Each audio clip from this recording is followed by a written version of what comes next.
Okay, welcome. This is Walker Row. I'm going to explain to you how computers do math. First, I'll show you how this binary adding machine we have made works. Then at the end of this video, I'll explain to you how all math can be done through addition. So a computer chip does nothing but addition and logical operations, and that's all it takes to do math, because all math can be distilled down to addition at the end, even the complicated math. Okay, we'll see why that is. All right, we've already explained in another video how the logical statements and or are the same as electrical circuits wired in series or parallel. So we won't talk about electric circuits here. Instead, we use a simpler approach. We will show how to add binary digits using the logical expressions OR, and XOR. We will put those into Google Sheets to make it easier to use. So we use a spreadsheet instead of electric circuits. Easier to see. The Google Sheet formulas are bit OR, bit and bit XOR. Okay, we will show how to do addition. Then we'll show how to do subtraction. The subtraction is easily handled with a trick called the 2's complement. It turns subtraction into addition. So now let's look at binary arithmetic. This is what you were taught in grade school. I assume you were paying attention in grade school. In grade school, you learn how to do decimal arithmetic, right? You add 9 and 1 gives you 0. You carry the 1 to the next column, right? So binary numbers follow the same mechanical process that you learned in grade school. You find the number to put at the bottom of the sum and determine whether you need to carry another digit to the next column. In the decimal system, we do this when the sum is greater than 9. Since 9 is the highest number, we can represent with a single digit. So if we have, for example, 9 plus 1 in the first column, then we write 0 at the bottom and a 1 at the top of the next column, the carry digit. That 1 actually represents a 10. We just leave off the 0. It's a space then, as our handwritten algorithm does not require that. Okay, for binary numbers, it works the same. Okay, if the numbers are 1 and 0, then the sum is 1, right? That's just the same. 1 plus 0 is 1. But if the numbers are 1 and 1, then the sum is 1, 0 in binary notation. So I have to carry the 1 to the next column. All right, here's another view of that. Recall that in the decimal system, 321 is 3 times 10 squared plus 2 times 10 to the first plus 1 times 10 to the 0 power. So each position is really a coefficient to that equation. In the binary system, it's the same. Reading from right to left, the position of each column is powers of 2. So we have 2 to the 0, 2 to the first, 2 to the second, and so forth. The digits 1 and 0 are just coefficient to those powers of 2. Okay, that's the first and second rows. As we see in this diagram here, the first row is the number 3. The second row is the number 3. Of course, when we add them, we'll get 6. So how do we add 2 rows? Okay, we're going to use logical expressions. And these are the same, as I said before, that are etched on a computer chip, these computer circuits. So we have the operations OR, AND, XOR, and NOT. We won't need NOT in this example. Okay, on the computer, 1 means true and 0 means false. That is very handy for doing arithmetic when we can say 1 is 1 and 0 is 0. Okay, but for binary arithmetic, 1 and 0 are coefficients in the binary number system. Okay, so look at the first bit operation. Look at the first operation, XOR, in the exclusive OR in the slide. Okay, XOR, exclusive OR, means it's true when one number is 1 and the other is 0. Exclusive OR. If both are 1, then the statement's false.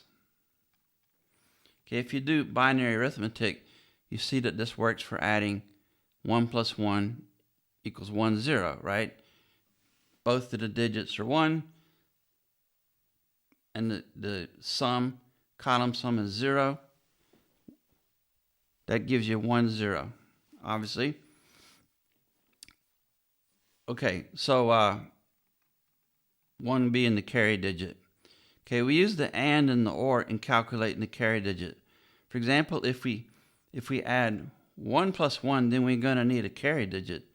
So we use the operation, logical operation, bit AND. The word bit in front of it means that we're using Google Sheets. You can also say bit if you're thinking of these as bits, to do the bit AND operation. So bit AND 1 and 1 is equal to 1. That gives us the carry digit in 1 plus 1 equals 1, 0. Okay, now for our binary adding machine. Okay, this is the top of it. In the comments for this YouTube video, I'll give you a link to this and a link to some other work that we've done that's related. Okay, now for our binary adding machine. Okay, we divide this work into two parts. The first is called the first adder, and the second is called the second adder. You would only need one step if we just had one column, because there are just two digits to add. 1 and 1 in this case. But if we have a carry digit in the second column, then we have to figure out how to add perhaps 1 plus 1 plus 1. We do that by doing binary arithmetic twice with different operands. Okay, we have to do two things. First, figure out the digit at the bottom. Okay, we'll call that the sum digit. Now in this, then we have to figure out whether to carry the sum, whether to have a carry digit, whether to put a carry digit over on the next column. Okay, we will use Google Sheets instead of electric circuit diagrams to illustrate this because it's easier to understand. Plus, you can play with it on your own. Of course, you could write any of this in Python or C or whatever language too. Okay, the arguments in the functions are row and column position. If you know spreadsheets, you know that the cells are rows and columns. Okay. For example, we have 1 in position C2 and 1 in position C3. So bit XOR C2 C3 is bit XOR 1 1 gives us the sum digit 0. Bit AND 1 1 gives us the carry digit, which is going to be 1. Okay, we place the sum digit at the bottom and the carry digit at the top. Okay, for the first column we are done, since we don't have any carry digit because it's the first column, nothing to carry to it. But for the subsequent columns we keep going. Okay, now we'll look at the second adder. Okay, the second adder is similar to the first. The only difference is the operands. The operations are the same. Okay, the first adder is capable of adding 2 digits, but it cannot do 3. I mean, you cannot ask it to add, for example, 1 plus 1 plus 1 using logical statements. For that reason, we need a second adder. Here we look at the second column, as the first column is trivial because it will not have a third number since there cannot be a carry digit in the first column. So the sum digit in the first adder is the final digit in that sum. We will be done with that. Okay, the first step is to calculate the sum digit given what came before it. Okay, the number we calculate here, and given what came before it means the 1 and the 1 that we've put into the spreadsheet here, plus the carry digit. Okay, the number we calculate here will be the final sum for the column. Carry it down to the bottom, and we're done. Okay, then we calculate what we could call the carry bit helper. It does not calculate the carry bit for the next column. Instead, it provides the value needed for the final step to determine whether we need a carry bit. We will see that in the next slide. There are only a few possibilities. You can grasp this easier if you go through each. For example, here we have 1 plus 1 plus 1. Then bit XOR C6, look at the spreadsheet, the graphic. C1 is bit XOR 1, 0. This will be 1. You can easily see that if you consider that if you have 1 plus 1 plus 1, there's two operations. The first is 1 plus 1 equals 0, and you take that 0 and add 1 to it, gives you 1. So that's the sum digit. Okay, the next step we label as a carry digit, but we should call it, in my view, the carry bit helper. This is because we need one more step to compute the carry bit. We look at bit AND 6, 1, C6 and C1. C1 being the carry digit at the top, C6 coming from being the sum digit from the first adder. Okay, it's bit AND 1, 0 is equal to 0. Now we figure out the carry bit for the next column. This is our last step. This is bit OR C7, C11. In other words, the carry bit helper and the carry bit are the arguments to the OR operation. Okay, in the last step, we just copy the sum bit down to the bottom row, and we convert it to decimal to make it easy to read. Okay, now notice that our addition was for 2 columns, and the link I'll put in the description here, it'll be for full 8 bits. 8 bits is a byte. It's what you normally use in computers. So we're using the third column for the carry bit because we need an extra place, an extra column, if we're working with 2 columns. So you can think of that empty space as having the digits 0 and 0, and that makes the calculations that we have work to carry the carry digit down to the bottom. So we get the final sum of 110, which is decimal 420. Add those up, that's equal to 6.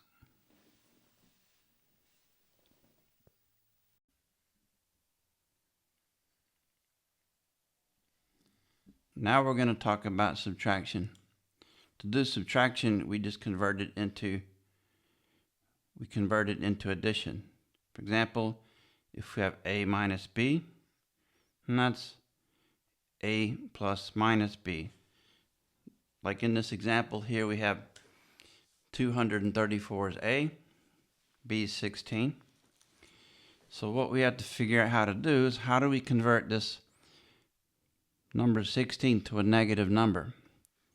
Well, we use this idea called the 2's complement. Okay, show you mechanically how it works and then explain why it works. Okay, first you take the ones complement. Means if you see the number 16, it says 0, 0, 1, 0, 0, 0, 0. You just flip every bit. Flip every bit. Then you add 1 to it. And we'll see in a minute. Okay, if you think of this as a signed number, meaning the first digit, 1, means it's a negative number, then this is minus 16. Okay, see, unsigned numbers, like 8 bits that are all equal to 1, can range from 0 to 255. Okay, signed integers can range from minus 127 to positive 127. Obviously, the computer needs to have the ability to store the difference between positive and negative numbers. So if we take what we got from the previous slide, minus b equal to 4 ones and 4 zeros, we can say this is a 7-bit number, and the first bit says whether it's positive or negative. Ones means it's positive. So then we're on the negative side of this, so we form the 7-bit number as follows. We say minus 1 times 2 to the 6, which is the second from the left-hand side, and then do the same thing with 2 to the 5th, 2 to the 4th. So each of those are powers of 2, right? Each 1 or 0 is a coefficient. So you add that up and you get 16. That's how minus b becomes 16. Okay, so now we've turned it into kind of a simple problem here, because 234 minus 16 is 218. We won't use the adder that we built in the first part of this. We'll just do it in our head or look at it to make it simpler. So we add the two. We add a plus the 2 complements of b. Here we call it b tick mark or b dash, whatever. And you can see here that it's, if you go through and do the arithmetic, right, you end up with 1 being a 9th bit. This produces a 9-bit result, okay? When we add these two things, if we think of them as being unsigned numbers, just doing normal binary number arithmetic. Okay, but then you might say, well, aren't we cheating a little bit by treating one bit as signed and another as unsigned? That's a fair question. But the adder doesn't know about signs. It's just an adder. What's different is invalid is our interpretation of it. In our simple 8-bit adder, it's the same as if we're working with 8-bit hardware. We keep only the lower 8 bits. Okay, computers use 8 fixed width numbers. For example, you can say we've got a Intel processor with 8-bit registers, okay? Or it might be 16-bit, 32, or 16-bit, 64-bit CPUs. For example, here's a little bit of C code. If you don't know if you know C, but basically here we're saying we're going to make a number of A, we'll call it 256. But then when we say we're going to use an 8-bit integer, there's not room for it. It's going to chop off the front of it. So we print it out and it returns a 0. The next slide, here we do it in NumPy. NumPy's a Python package, Python programming. It's NumPy's used a lot to do AI work. Basically, if we try to fit 256 into what's called a data type NumPy int 8-bit number, it'll throw an error. It says out of bounds.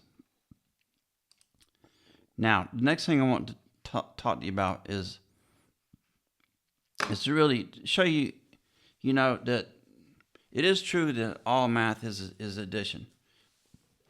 It's from the simple ideas that you learn in grammar school through time. Like I teach Python programming for free in my computer school, Hipatia Academy, and I teach children how to do, teenage kids, how to calculate square roots using a technique the Babylonians came up with. They also put the name Newton's name on the algorithm. I don't know why. Newton lived a long time after the Babylonians. But so these ideas, you'll see, we'll only briefly mention them, come from algorithms that were developed over time. Some quite remarkable. But anyway, the first things are very simple. Obviously, you know that 3 times 2 is just 3 plus 3, right? Add 2 numbers.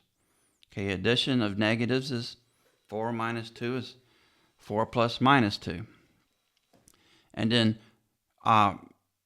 division is just repeated subtraction, right? 16 divided by 4, you subtract 4 from 16 4 times. Now, when it's not evenly divisible, you got a remainder. 17 divided by 4 is 4, remainder 1.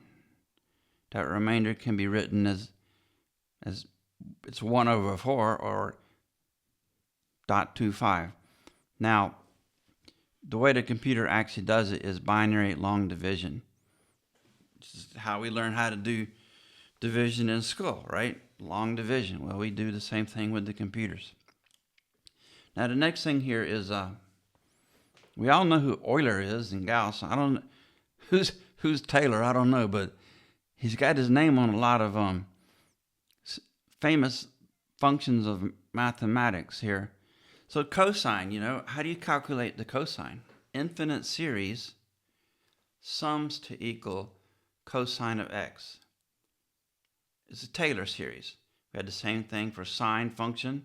There's an idea that says, okay, if you look at a curve, any differentiable function, it doesn't have to be differentiable over the entire function, but in some range. So any differentiable function, think of some complicated function. How am I going to solve that? Well, it can be approximated by this polynomial here. Polynomial, again, just addition. The last thing here is, this is the technique I use to teach my kids how to do square roots. You can see that it iteratively does this. It takes a guess, take the average between the 2 guesses, and keep going until the difference between the 2 guesses is infinitely small. Well, not infinitely. I mean, that's the key idea here. There's a whole term in computer science. It's called computational something. It's the way engineers learn to do their engineering math. See, a computer cannot represent real numbers. A computer cannot handle infinity. Like 1 divided by 3 is 0.33333 forever. Okay, well, can't put that in the computer, so we approximate it using floating point numbers with whatever amount of precision that we want. Okay, anyway, that's it. Hope this has been useful. We'll see you the next time.